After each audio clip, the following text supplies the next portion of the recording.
Voici la réalisation de votre premier exercice de tabulation que nous allons faire ensemble. Donc, premier texte à taper, c'est ciel, et plus loin nous avons bleu et blanc, et enfin gris. Une tabulation doit être posée à 7 cm, une tabulation doit être posée à 13. Il ne reste plus qu'à tabuler pour se poser sur celle de 7, tabuler pour se poser sur celle de 13. Entrée conserve en mémoire les deux tabulations. Je peux donc continuer mon texte. Je tabule à chaque fois que je veux me poser sur le taquet de tabulation.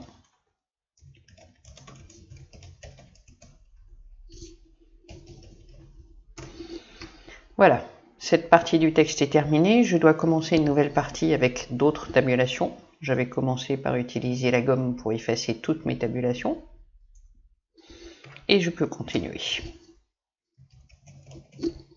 Cette partie du texte nécessite une tabulation qui est positionnée à 8 et dont les textes devraient être centrés les uns par rapport aux autres. Je vais donc modifier la tabulation, double-clic. Ma tabulation 8 doit être centrée. Je n'ai qu'une tabulation à modifier, pas besoin de faire définir, je peux faire OK directement. Tabule. Entrée. Tabule. Entrée. Tabule.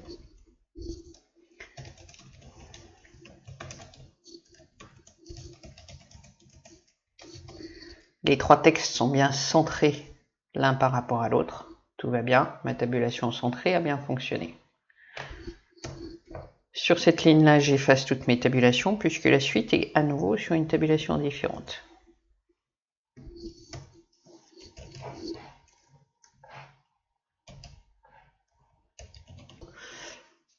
J'ai besoin de positionner un texte à 15 cm qui sera aligné sur la fin, donc une tabulation droite.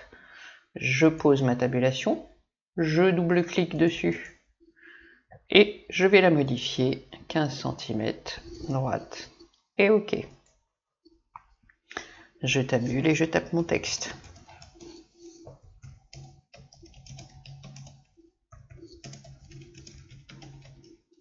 Entrée, tabulation.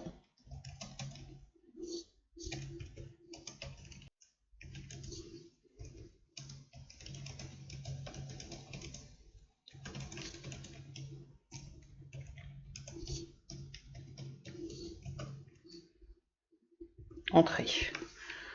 Pour effacer les tabulations, jusque-là j'ai utilisé la gomme, parce que c'est ce qui est le plus pratique, à mon sens. Vous pouvez aussi prendre la tabulation et la jeter en dessous de la règle, tout simplement. Il se peut que votre écran n'affiche pas les petites tabulations, n'affiche pas les marques de paragraphes, tout simplement parce que vos marques ne sont pas affichées. Et dans ces cas-là, votre écran se présente ainsi. Ce qui me chagrine dans cet affichage, c'est que je ne vois pas exactement ce que je fais, et vous non plus du coup. Donc je vais remettre les marques.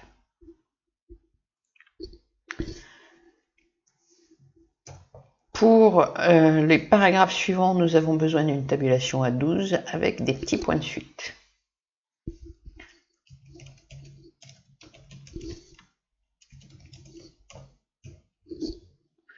Je vais donc poser ma tabulation à 12. Double-cliquer pour afficher la fenêtre de propriété. Il n'est pas précisé si la tabulation est une tabulation gauche centrée ou droite, et comme les chiffres sont absolument identiques, on peut faire ce que l'on veut.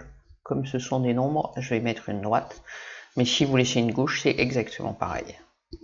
Et les points de suite sont des petits points. OK. J'ai oublié le T. Voilà. Donc je tabule, mes points de suite s'affichent, tout va bien.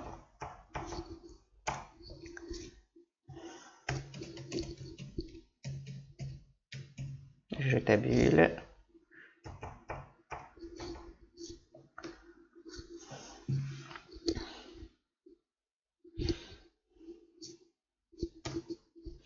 J'efface mes tabulations.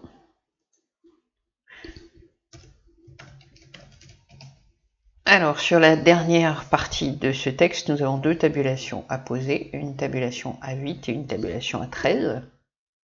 Je vais les poser.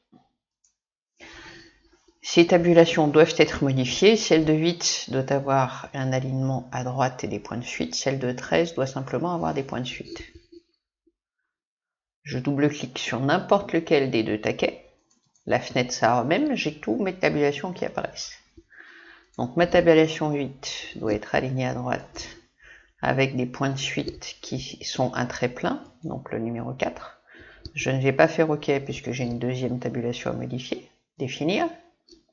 Je clique sur celle de 13 et je rajoute les points de suite qui sont des petits points nouveaux. Voilà, là j'ai terminé, je peux faire OK. J'ai bien mon point de suite en trait plein. Je tabule. J'ai bien mon point de suite avec des petits pointillés. Je tabule. Ma tabulation est bien une tabulation droite, puisque mes éléments sont bien alignés sur la fin. Je tabule. Et voilà, j'ai terminé mon exercice de tabulation. J'efface ces tabulations sur la dernière ligne, je n'en aurai plus besoin. Voilà, merci.